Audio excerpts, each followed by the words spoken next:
87%. Yeah, that's the percentage of all real estate agents that get in the business today that'll be gone in 2 years. Let me tell you something. Why is there so much turnover in real estate? Because it isn't easy. And because most people don't know exactly what they need to do to get to the next level. Now look, regardless of whether you're brand new to the industry or you're a team leader, you've got 40 people on your team and you just want to get to the next level. If you're doing 10 transactions a year, you want to get to 25. You're doing 500 transactions a year, you want to get to 1,000. You're at 1,000, you want to get to 10,000. Let me tell you something. You need the right coach. Why? Because Club Wealth is the only coaching company on the planet that will literally guarantee that you will double your income or make at least an extra $100,000 your first year coaching with us, or we will give you 100% of your investment back. This is for people of all levels.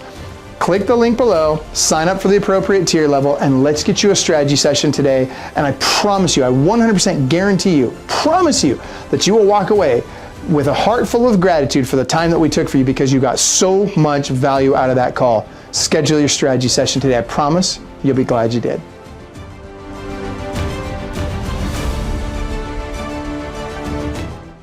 Real estate agents, pay close attention. You need to hear what's about to happen next. If you need lead generation strategies, you need to know how to recruit. You want to be able to build a team. You want to grow your business to 75 to 150 transactions per year and more, and you want to know the exact daily schedule to do it. This is the time to learn it in less than 45 minutes.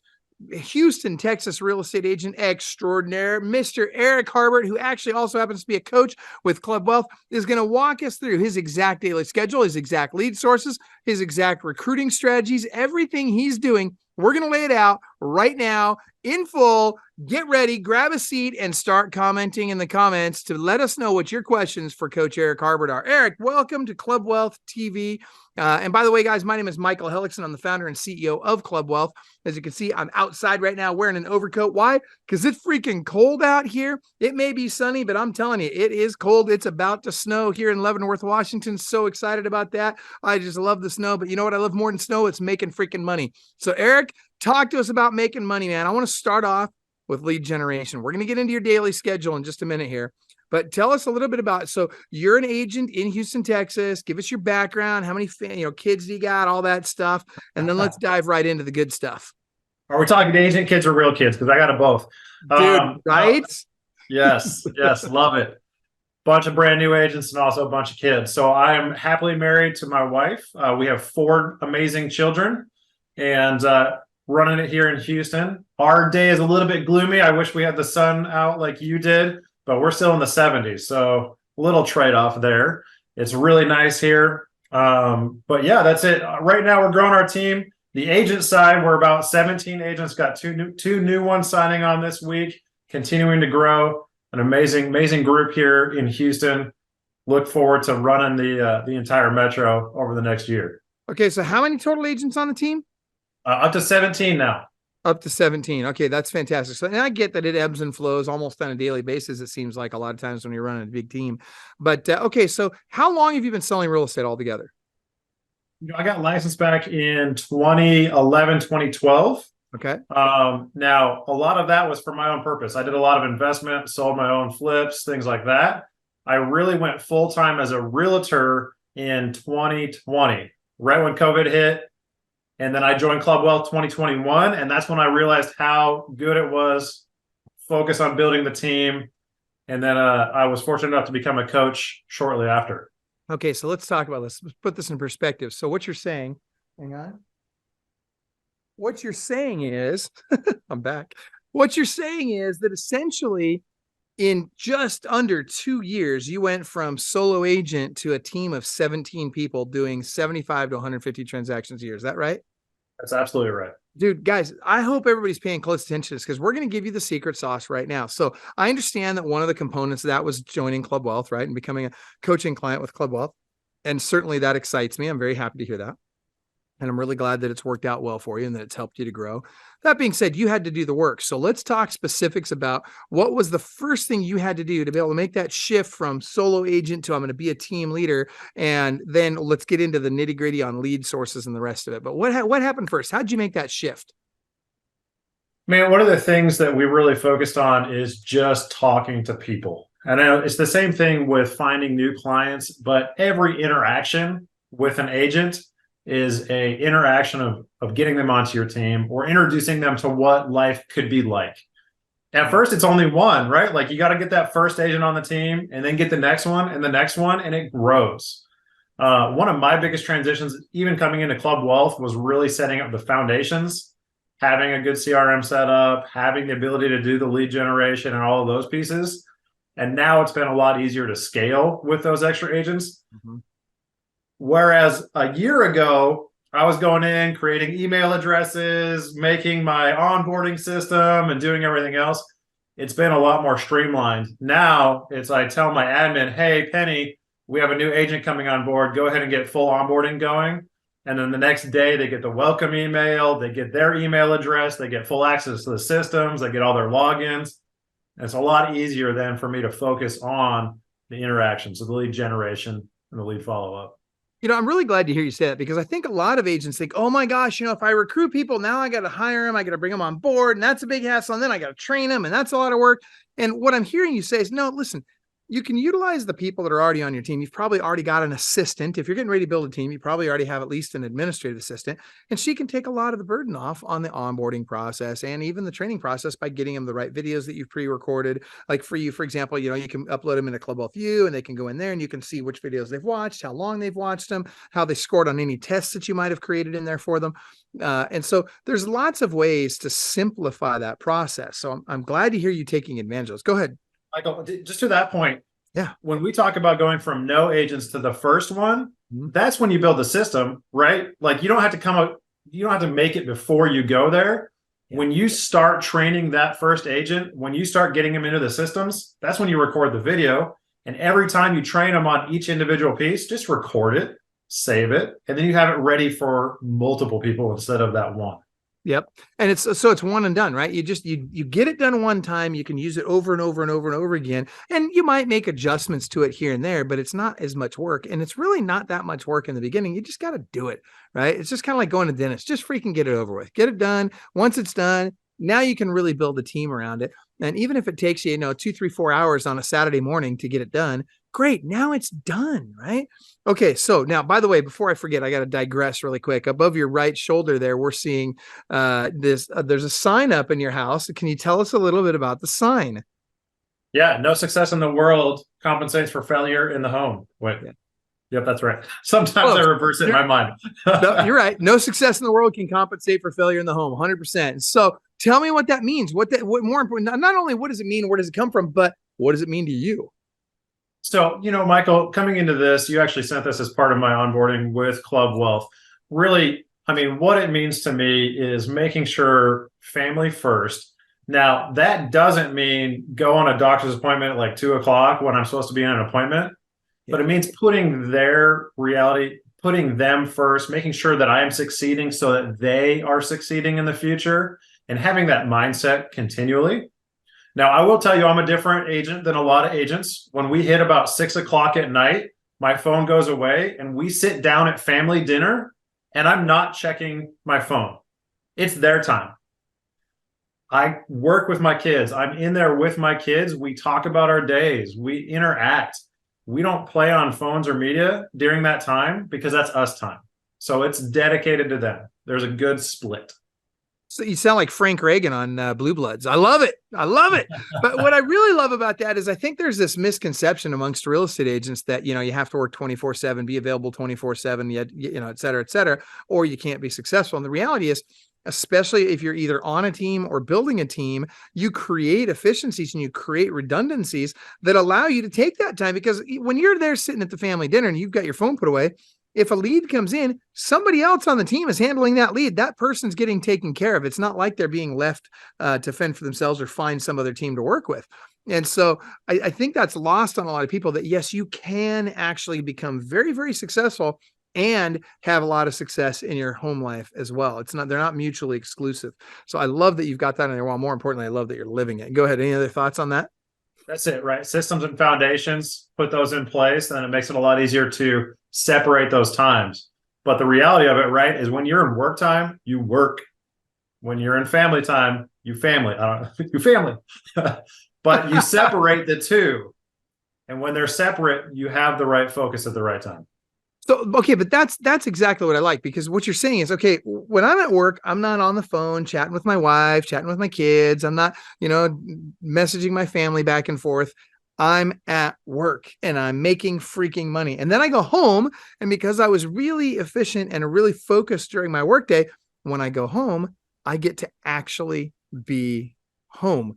Right. When you're on vacation, you're not married to your cell phone, right? You're there with your wife. She's not constantly saying, hey, man, we're going to have to perform a cell phone ectomy over here. Right. She's like, no, this is great. We're on vacation. We're having a good time. You guys get to recharge. You come back, you're even better for it. So I love that. And that really comes back down to your perfect daily schedule. So let's get into this for just a minute. The perfect daily schedule is the foundation upon which I would say most of our clients have the most success. Would you agree with that? Absolutely. Yeah. I mean, if I could point to one differentiator between, hey, really highly successful agents and mediocre, agents, or agents that experience mediocre results, if you will. It doesn't mean they themselves are mediocre. It just means the results may be mediocre. If I could place it, one key differentiator would be the perfect daily schedule. So tell us what it is, how you implement it, and what is your perfect daily schedule? So Michael, actually, just like we showed quarterly, I'm reviewing my perfect daily schedule. Now, I took away from our last conference, BSM, from Donnie Morrow. He talked about going from tier 2 to tier 6 and how he did his perfect daily schedule. It actually gave me a realization of how to do it a little bit differently. I have it in front of me, and I'm consistently working on it. So I built my ideal daily schedule. This is what I think I should be doing. And now over the next 2 weeks, I'm tracking. And I literally track my days. Every 30 minutes is how this is set up in increments to see my actual versus my ideal. In about 2 weeks, 2 weeks of tracking, then I'll be able to come up with my combined and have my real perfect daily schedule. We come in with our templates. We have a good idea of where we're starting. Yep. We look at, what's going to work best for us. And I'm even working on this, implementing it with my team, because that's what we did in our last team training. And we're all doing it together. Part of the reason that I do that with my team, not just by myself, is accountability. Yep. It's a lot easier to make sure that you're doing it day in and day out when you have somebody else that checks with you every morning and says, hey, did you get your tracking done? Yep. Okay, I did. So as of right now, my perfect daily schedule, I wake up, get my kids ready for school. I hit the office. I do my daily huddle with the team. And that runs from 8:30 to 9. I then prospect from 9 to about 12:30, 1 o'clock. Mm-hmm. At that point, I usually either grab a shake on the run, or I might have a quick lunch, but then I'm headed to appointments. I run my appointments from 1 o'clock until 6 o'clock, and then I head back out to the house. Right now, I'm averaging about 2 to 3 appointments per day on the average day. Oh my gosh, that's fantastic. Okay, so let's back up a step. So first and foremost, I love that you've got it in the first place, right? Like that's the first step. Did you feel like it was restrictive at first? Did you feel like what was your feeling when somebody said, "Hey, we're going to have you work on this perfect daily schedule"? What went through your mind? So I knew a little bit about time blocking. And so really when I first started it, it was more trying to figure out the right times. Mm-hmm. And realizing that if you put things like prospecting first, they get done. I was like, well, I can do that in the afternoon, or maybe I'll just get to it and work through my day. Like when I'm on my drive time, I can make my phone calls. Reality comes around, and then you're putting out fires, you're dealing with all the stuff that comes throughout the day, and that prospecting doesn't get done. That's right. So without dedicated time, that's the biggest thing. So it wasn't that I would say hard, but it was different at first. Getting used to segmenting the time and then sticking to it. Okay, so now once you've gotten used to it, I'm assuming, of course, it gets easier, but as it gets easier, does it become even comfortable? Does it become what you crave, or is it just, no, I still got to kind of work at it, but at least it's getting done? There will always be times that we have stuff pop up. Some high-end seller can only meet at 10 a.m. We might make an exception here or there, but the rules make it very easy to live the life, go through it the right way, and then continue to say that. And it's to the point now where I even work through my Calendly to set my appointments. because I don't even have to check my schedule. I click Calendly and I say, oh, these are the ones that are available. What time can you meet, Mr. and Mrs. Seller? And we schedule it just like that. Yep. Same rules apply to my ISAs. They're out there calling, setting appointments. They only can set appointments in my appointment time. If they need to set something out of that, or it's an absolute must that they can't meet in that, they got to call me. They got to get a hold of me to set that specialized appointment. Yep. So we define those rules pretty well, and it really helps streamline it. That's the level of discipline that I really, I tell agents all the time they need to do this, and some listen and some don't. But, you look at people like you look at Liz McDonald, Virginia Corbett, Nicole Godet, Austin Hellickson, these guys are very focused. They're very disciplined on their time. You all are. And that's why you do as well as you do. You mentioned Donnie Morrow, getting to that point for him meant getting very disciplined with his time for a period of time. Now he has a lot more freedom and flexibility with his time today because he's got over 60 people on his team. But to get to that point, which by the way, didn't take him very long because he was very disciplined, right? Only took him a couple of years, but because of that discipline, he then was able to build freedom for himself long-term. So, all right. So I love the perfect daily schedule. And by the way, I would counsel those that are watching, when that $1.2 million or $2 million appointment comes up and the guy can only meet during your prospecting time, freaking tell him no. That's my opinion. I'll tell you why, because when you tell that guy no, he's like, well, hold on, wait a minute. I've got a $2 million house. What am I, chopped liver? No, I've just got an appointment at that time. Everybody wants to work with the guy that has a lot going on. Nobody wants to work with the guy that can just jump at the moment's notice and meet you whenever, because clearly you've got nothing going on. And the reason you got nothing going on is because you're not very successful. And so everybody wants to work with the person that everybody else wants to work with.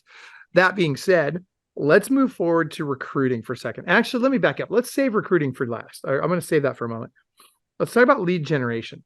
So there's all kinds of different ways to lead generate. What are your top 3 lead gen sources? And you can't say Sphere. Well, you can say Sphere, but if you do, you got to add a 4th. Okay. So my 3 that I consistently close from, number 1 would be Homelight Simple Sale. We get the motivated cash sellers. Now, to get into that program, you have to have proven track record as a investor. But once you do, you get their cash program, people that are asking Homelight for a cash offer, not just a standard listing or sale. And I love motivated sellers. But hold on now. Whoa. We got to go deeper on this. So Homelight Simple Sale, right? Mm-hmm. You say you have to have a track record as an investor. Describe that. What does that mean? Like, do I have to have purchased a lot of properties? Do I have to be both a real estate agent and an investor? What do I have to show them how much cash I've got? What do I got to do? So they even send those leads to non-agents. Those will even go out to just regular investors in market. And you have to show them HUDs where you've purchased, I believe it's a minimum of 10 houses in the last 2 years. So okay. If you can't show them transactions that you actually have the ability or have purchased properties, they won't let you into the program. Sweet. Okay. First of all, I love it. I gotta be honest with you, I've never heard of it before. I love the program. That's fantastic. So I got to get Austin on that right away. I'm going to buy that. So, okay. That's it's a referral based lead source, just like the rest of Homelight. It's just, I like those leads more, right? Because they are cash motivated sale. Yeah, they sound very motivated. Absolutely. I love cash offer leads. My favorites are leadsLikeCandy.com and Trigger Listings. Those are both. What's that? You stole my thunder. That was my second. Serious? Number 2. Say those? So my second favorite right now is Leads Like Candy. Sweet. So you're even liking this Homelight Simple Sale even better now, which tells me it's really good. So that's great news. Okay, so you're liking Leads Like Candy. Tell us about that. So we have an okay conversion rate with the brand new leads. They take a lot of follow-up. We love the prospecting leads. I hear that where the money is. Yes. Get a plan that's high enough in the Leads Like Candy where you're getting a good dump of prospecting leads. I will tell you, I have it good in my market. I recommend this to all of my coaching clients. But realistically, in the Houston market, I'm getting somewhere between 250 and 300 prospecting leads a week. Oh my gosh. So they are hammering us with prospecting leads. So my guys work those consistently. And really, that's why I need so much more team, because we got so many leads just to prospect through. Well, you extra start leads. adding that up. If you get those for a month, now you get 1,000 leads. Then you get them for the next month. Now you get 2,000 leads. 3 months in, you're at 3,000 leads. I mean, holy cow. And you got to be following up these people a lot. How many appointments do you suppose you're setting from leadsLikeCandy.com on a weekly basis, let's say? We'll run about 5 or 6 appointments per week. Just from those 250 leads. And the cost? Excuse me. Let me clarify that. I'm sorry. They'll set that for me.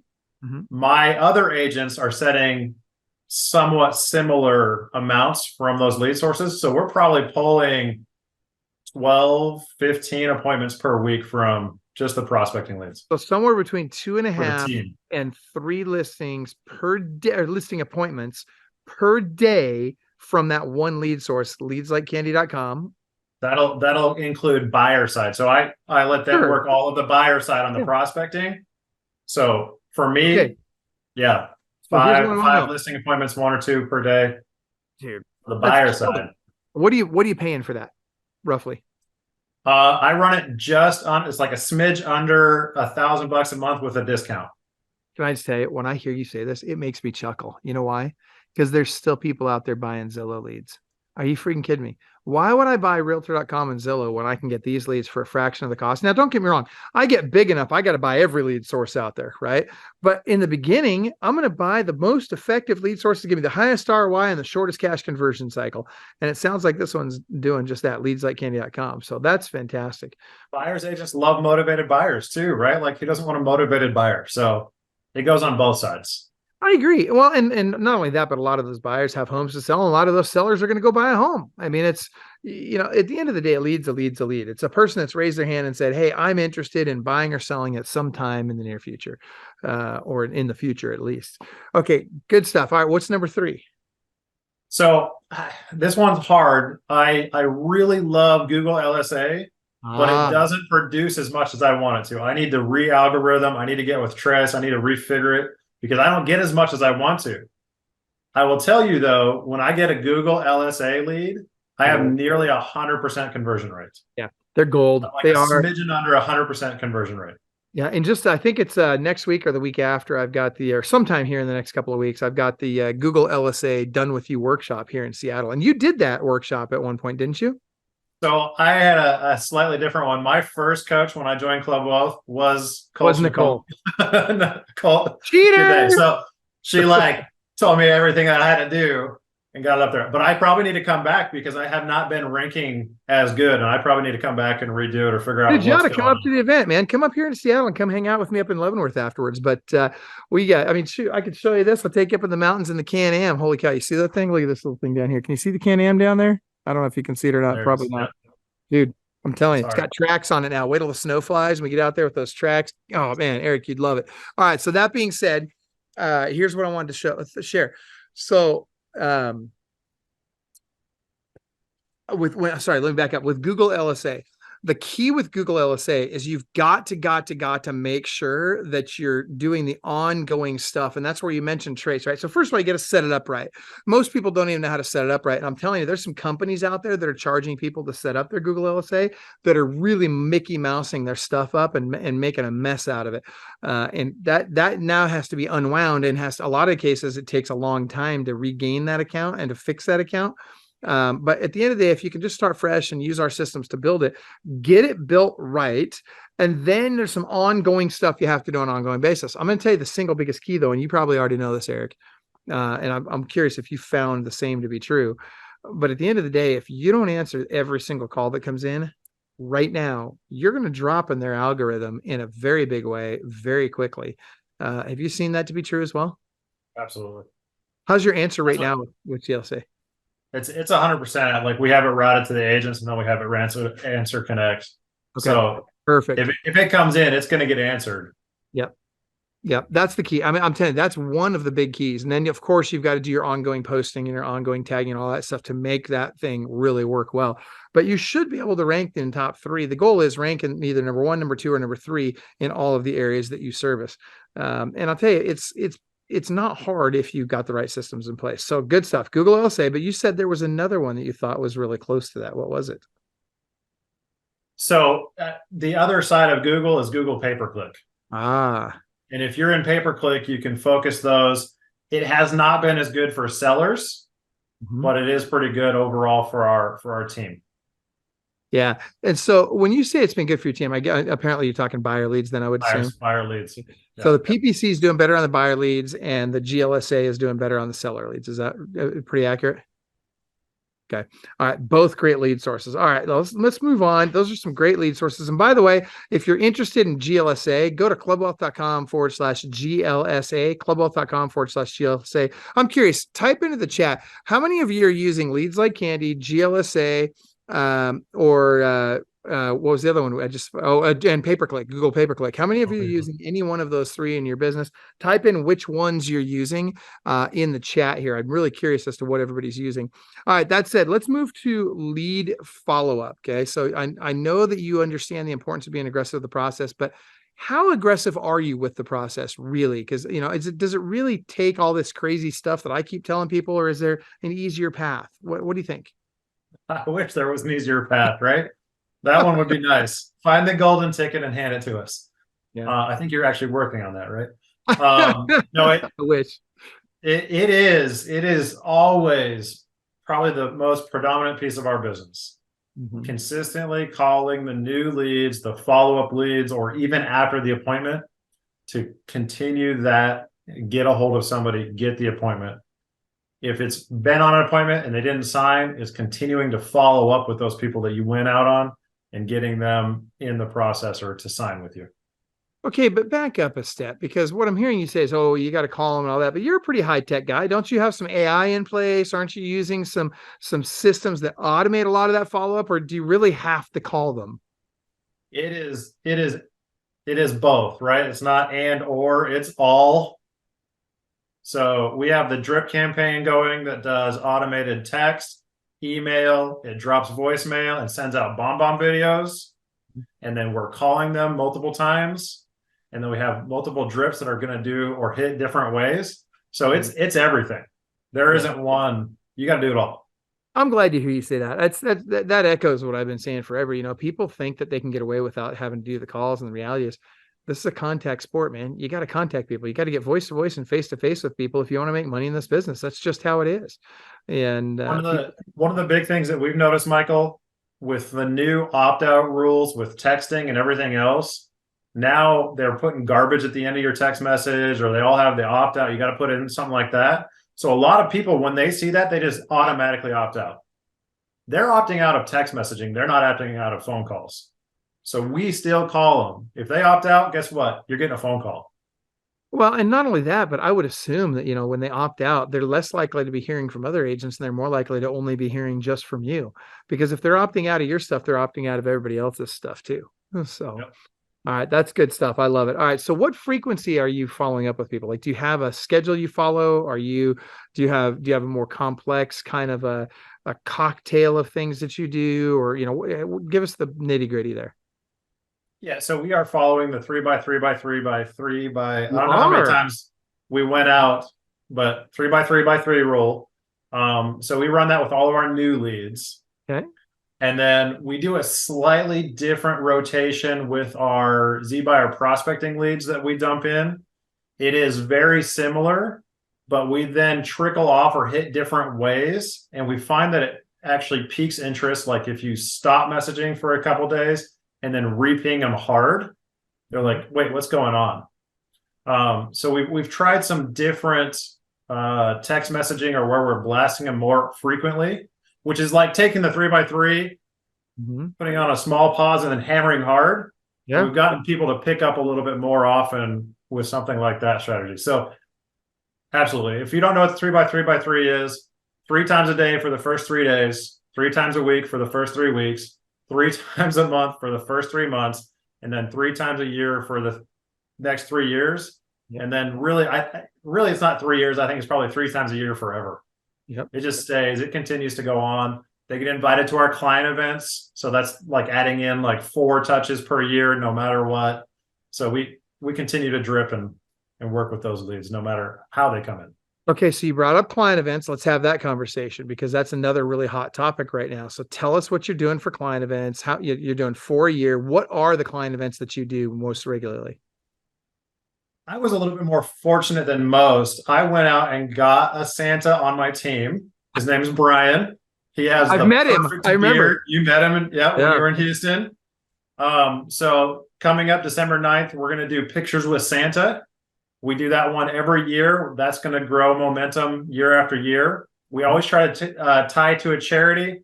So either Toys for Tots or a local women's shelter, things like that, get donations, especially holiday time. People like to give back.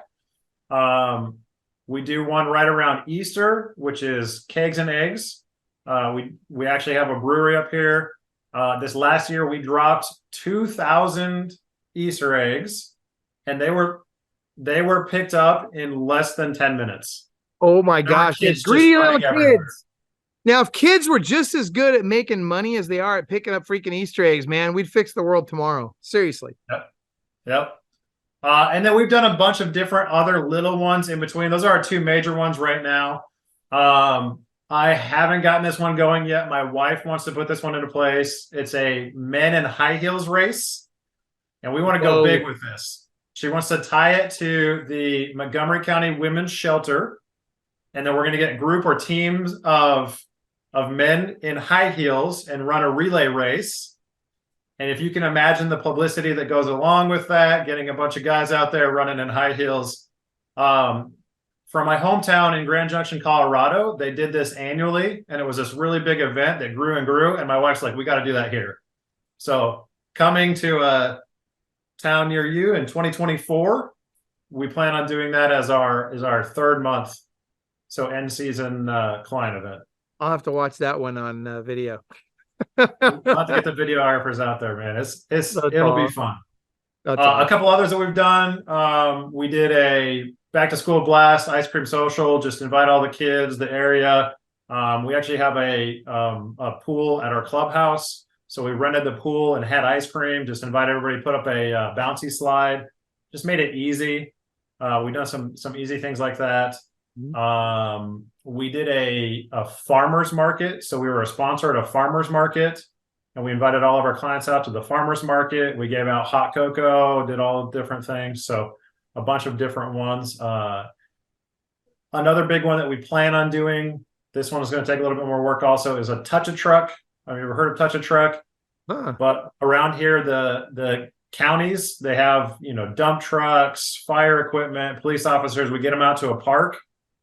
They'll all just show up with the vehicles as long as you request them ahead of time, because they're all county owned, and they'll bring their big equipment. So they'll bring a dump truck, an excavator, a cat, and then you can get the fire truck, the police cars, and ambulance out there, and then just invite the kids.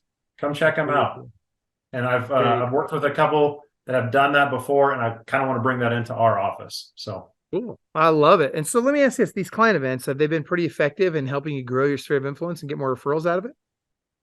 I think they really have. I need to track better and get better correlation there. Obviously, we love reaching out to our current clients, being able to talk to people. And if anything, it has helped us with our phone call and approach, because we have the ability and the reason to call our clients, right? We don't have to pick up the phone and say, hey, do you know anybody thinking of buying or selling a house? No more of that corny. But if we can say, hey, we're doing Pictures with Santa December 9th. We want you to bring the kids out. If you have an extra toy, bring it for the, Toys for Tots. Love to see you out there. And it lets us engage with an actual powerful reason. So what else are you doing then besides the client events? Are you doing pop-bys? Are you doing a newsletter? You're doing, obviously you're doing phone calls to invite them, ahead of the event and all that kind of stuff. I know that. But are you doing any of those other things? Not yet. All things I need to implement. Newsletters is next on my list. Working on that. Right now, we're really boosting up or working on socials. One of the reasons that when you gave out the opportunity to join you, I was like, yep, I need to start doing that much better at it. Yep. Great content. Yep.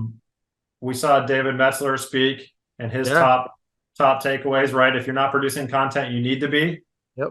And learn AI, right? If you don't know AI or have somebody that's really good at AI, get out there and learn it.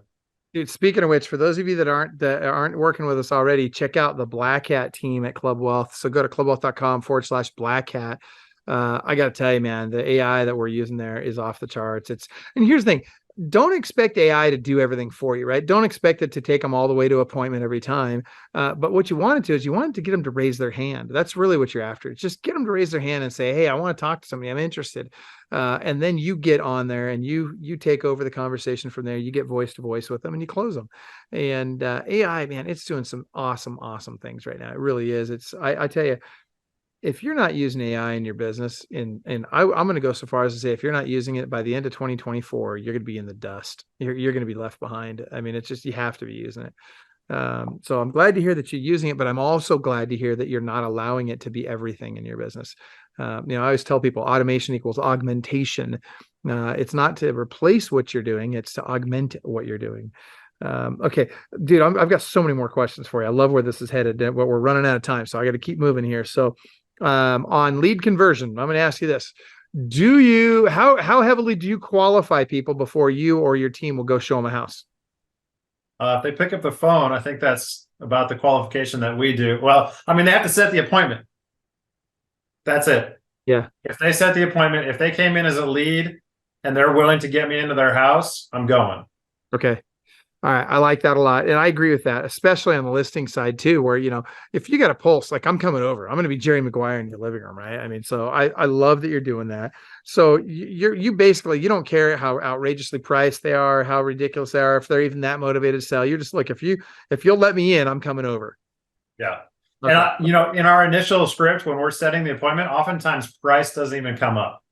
Yep. It's when can I come out? I want to walk through the program with you. Yep. Whichever it might be.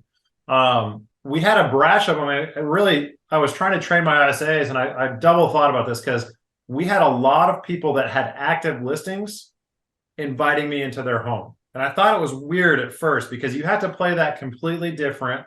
I'm not allowed to solicit for business from somebody that's active. If they ask me to come, I'm going to come.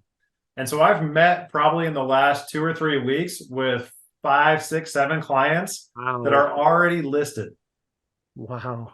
And they're looking for help. And it's an interesting conversation. So we don't even qualify for that anymore because honestly, I think I'm going to probably get 2, if not 3 listings in the next month from people that are currently listed with another agent. And your MLS doesn't consider that solicitation. They're inviting me. Yep. They're asking me to come to their home. If I were to write a cash offer, I would have to go through their agent. I can't sign a listing agreement. I can't tell them what to do with their agent. I can just show them what I offer or how I offer it. And then I don't coach or preach anything else. Very interesting. Wow. Okay, good stuff. So, all right. So then let's back up. You'll go on any listing appointment. You're suggesting to your buyer agents they go on any buyer appointment. What if you get out there? What's your qualification for what you'll take, right? Because the two things that I'm concerned about right now in this marketplace, number one, are agents have lost the skill set of asking for price reductions, right? I mean, they haven't had to in the last decade. And so now that, you're going to have to ask for some price reductions to get some stuff sold, I'm curious, like, do you have a plan in place for that? And then how is that impacting who you will list to begin with? So let's first start with how are you handling price reductions? So written in the listing agreement, we already have it set up when they sign 5% every 14 days. Nice. Now, we generally have a conversation. Obviously, we're going to work with the seller. They know if they're not getting the showings, if it's not happening, they're going to get a conversation from me, from my team, letting them know what's going on. And we're going to be talking about that price reduction because we're hitting the 14-day mark. Okay, dude, I love that you're being proactive about that because most agents aren't. And I have a hunch that because of that, you have fewer expired listings than a lot of agents. But so let's talk about who's having that conversation. How often are you calling your sellers? So I'm going to give that 2 caveats. I have a full-time TC and they give them updates regularly. Right. And then obviously if they need to have a conversation with me or if it's a hard conversation, then I step in and make that phone call as well. Okay. That is a minimum of weekly. Usually we're trying to hit twice a week. That's exactly what I love to hear. All right. So at a bare minimum every 2 weeks, but you're really striving for weekly. Weekly. Okay. Oftentimes it's twice a week because we do a weekend report and then we'll do a final out through the end of the week. Okay. Dude, Or that's if an huge. offer comes That in. level of communication is so rare in this industry. I mean, it really is. And I got a hunch that your retention rate's pretty good with your existing sellers. Okay. So you go out to a listing. You're meeting with a seller and you're thinking, okay, well, this is about a $400,000 or $500,000 house. They want to price it at 800,000. What do you do? Awesome. Let's go. You'd list it. I would list that tomorrow or today. I mean, Nice. let's sign. Yeah. Now there's a difference between taking a listing and setting the expectation. Ah.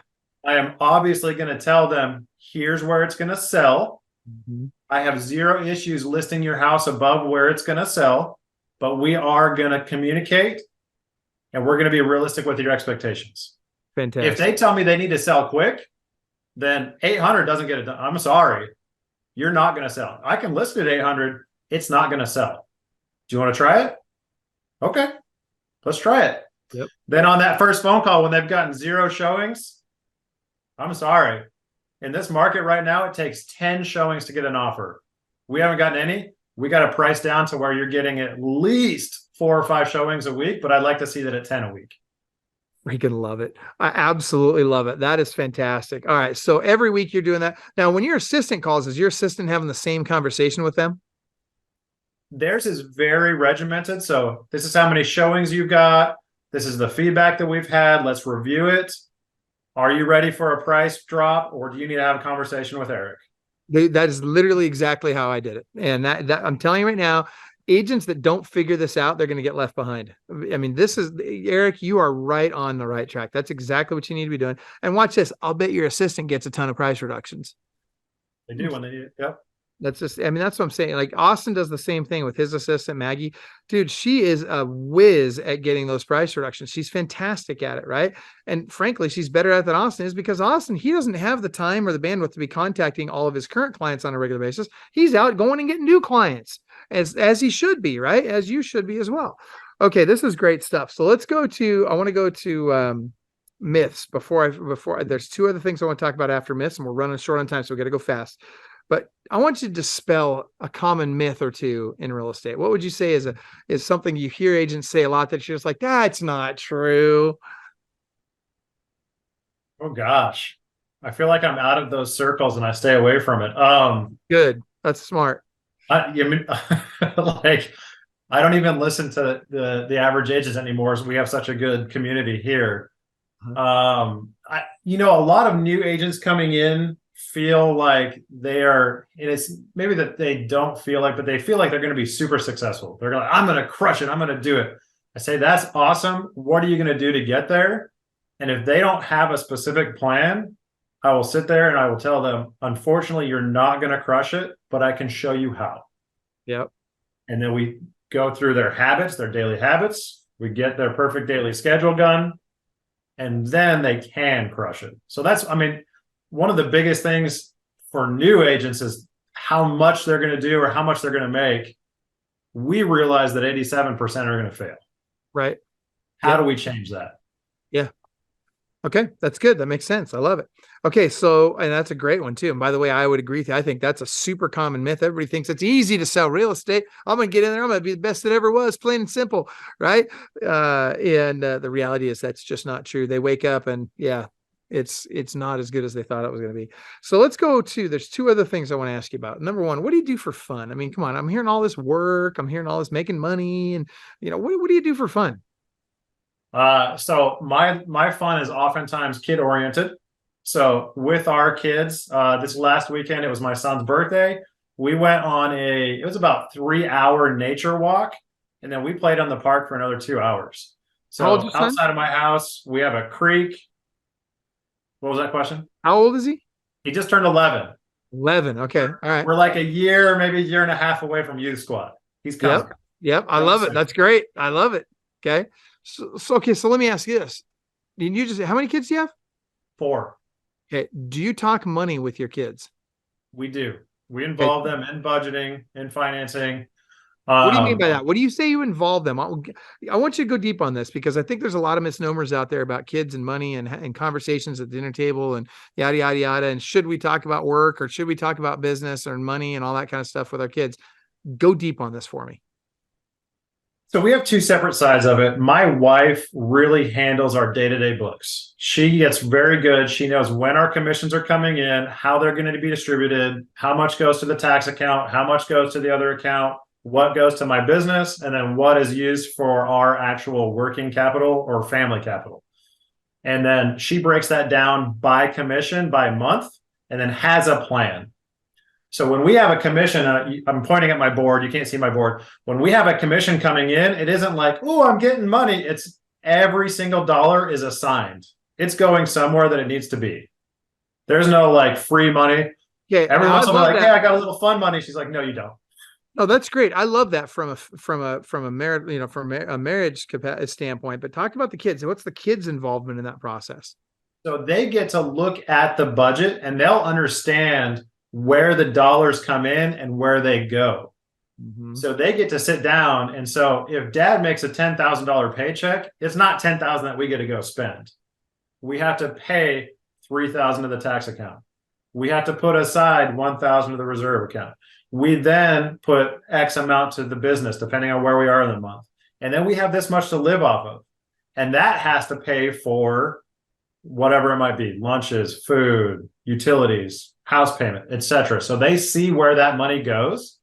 And then if there's extra, if there's fun money, if we're going to go out to dinner, if we're going to plan birthdays, right? Like we have an account set aside. So they have to see where those dollars go and how it accumulates to get those things.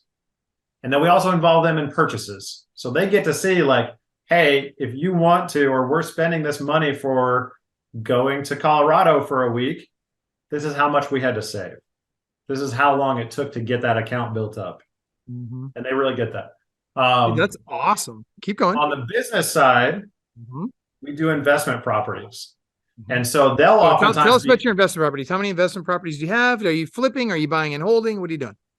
Right now, mostly buying and holding. We sold off our rentals recently when the market was a little hotter. We will be coming back to rentals. I know I need to have more. Right now, I have 3 active flips going on. Mm-hmm. My oldest son gives me a hard time, just like somebody else on this call does. He's like, why are we not holding this one for a rental? I love him already. But they get to see that. They get to see what we're buying it for, what it's going to take to get it ready, and then what we need to do to make it a good property. That's awesome. Dude, that's huge. I hear you. I love it. You get the dog barking in the background. You all mute yourself out. That's funny. No, but that's great. The reason I wanted to have this part of the conversation is because I want parents to really understand, and not just parents, but anybody that's out there that has interaction with kids. It's important to have conversations about money with them. It's important to involve them in the process. It's important to talk to them about business and make sure they understand how the business works. And, I think a lot of people, especially, just people in general, that either own their own business or they're very active in a business, they oftentimes fear having their kids follow in their footsteps. I look at it just the opposite, especially in real estate.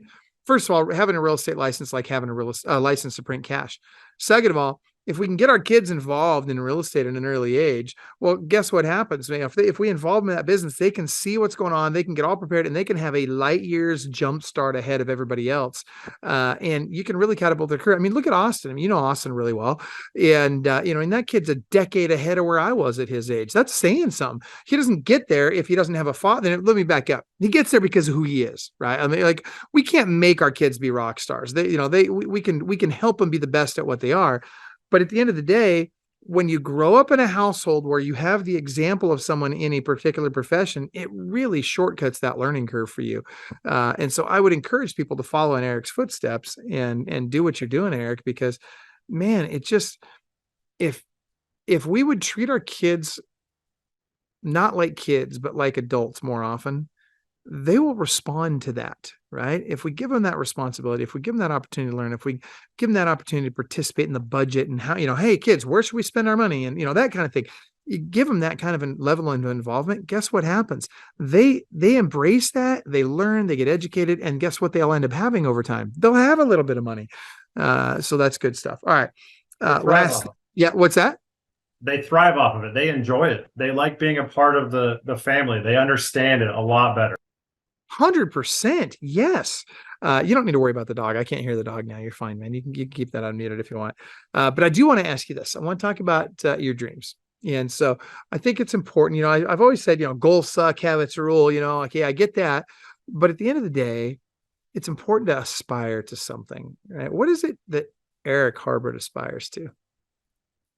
Man, Michael, I used to get on the daily huddles with Club Wealth, and I would tell everybody I'm a tier 5 stuck in a tier 2 body. My next goal is to get a good performing team. By the end of 24, I want at least 20 performing agents. And you're at how many right now? I'm at 17, but not performing. I want I want 20 performing agents. Define performing. What does that mean? At least 2 deals a month. Perfect. Okay. All right. So 20 agents doing at least 2 deals a month. That'd be 480 deals a year. And then my own. Maybe I'll still be doing a couple right before I make that phone call to Michael to see if I'm allowed to get out of production. Right? And at 480 deals a year, the answer is no.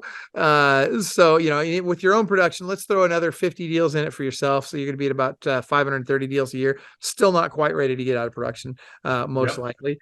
You're going to need some ops people. You're going to need, full-time recruiters and that sort of thing before it's going to make sense to get out of production. But so bottom line though, is your short-term aspiration is a production goal of basically 480 transactions from the team each year. Yep. Okay. What about personally? What do you aspire to personally? Do you find that? I mean, right now, I'm any in of the super other dad mode. Okay, well, great. So what is it you aspire to with your kids or with your family? Man, I want their lives to be enriched. I think we've talked about this a little bit off the line. So our kids are in private school. We want to make sure that they have the best for them. We don't trust the mainstream public system, so we want their lives to be different. We want them to have the opportunities for the future. I want to. And so a lot of the things that I really focus on and build for the future is as much for them as it is myself. Now, my youngest is 3. So I have at least 15 more years until she's out of school. And this is like my dad time. This is my prime time to make sure that they get the best dad that they can have and that I can succeed to make their lives that much better and a great reality, right? Well, and not only that, but they learn from example more than anything, right? So as they see you being successful, they'll become more successful. They'll see that hard work is not only rewarded, but it's expected, right? And that's who we are. That's what we do. So good for you, man. Good for you. All right. So if there's one message you could convey to everybody watching this today, what would your final parting message be for everybody watching today? Don't give up. Times will get hard. Times will get rough. Keep going through. I've been through failure multiple times, and it's a continued pressure and process.